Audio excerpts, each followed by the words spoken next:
Hi everyone, this is Yana and you're watching the Inspired by Pinterest video series.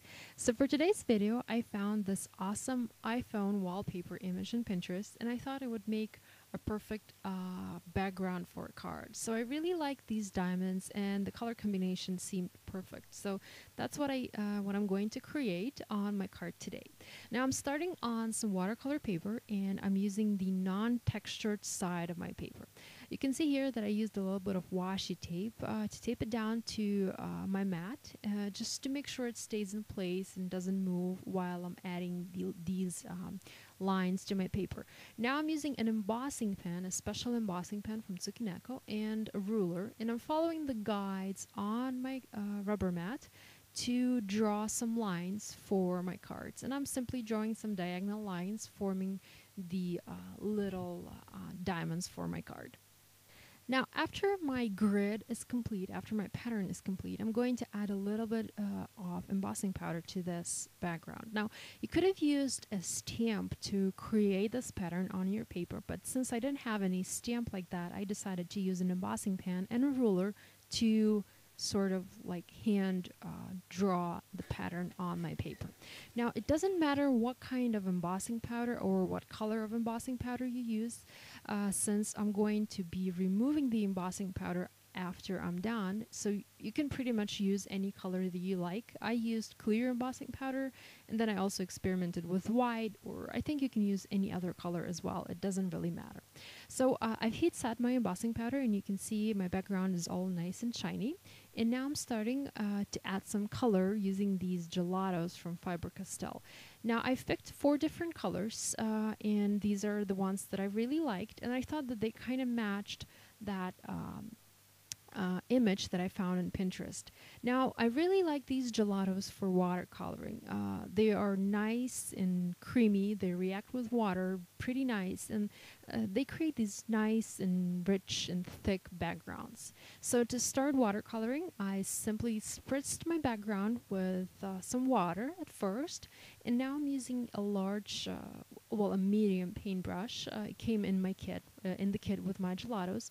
So I'm using the medium paintbrush, and I'm picking up some water, and I'm simply coloring or mixing my gelato colors on my paper. And I'm going back and forth and trying to mix the pink together with the blue to create that purple effect. And I'm also trying to soften out that coral color with that pink color at the bottom. And what I really like about gelatos is even if your paper is dry, even after you've finished coloring with your gelatos, you can still come back, add some more water, and continue working on your background. It's still going to mix well after that. Now, after I was done with my background, I used an iron and an iron-off embossing technique that Jennifer McGuire showed in one of her videos recently. I will be linking to that so that you can see what I mean here. So I used that technique to remove the embossing powder from my background, and now I only have this nice watercolored background with these white lines. I don't have any embossing powder, only the color and my paper. Now, the reason I wanted to remove that embossing powder is because I wanted to stamp directly onto my paper, and I knew it wouldn't stamp very nice if I had those raised areas on my paper. So I removed the embossing powder with an iron, and I was able to stamp really nicely on my paper. This particular stamp is from Studio Calico, and it says "You're awesome," and I really like that little font there. So I used some black ink from Tsukineko to stamp the sentiment. Now, since I was using the watercolor paper and since I was adding water, my paper curled a little bit, and I decided to use that to my advantage. So I used some double-sided tape on the back of that paper, and I placed it on the top and a little bit towards the middle.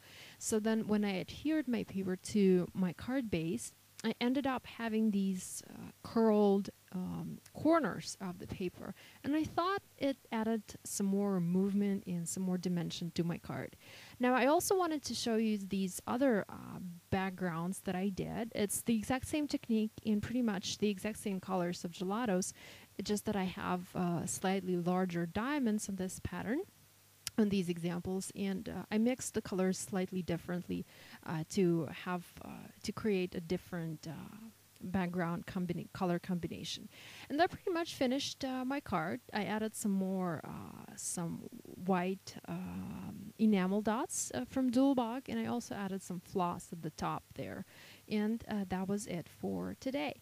I really hope you enjoyed, and thank you for watching. Be sure to like, comment, and share my video with your friends. Thank you so much.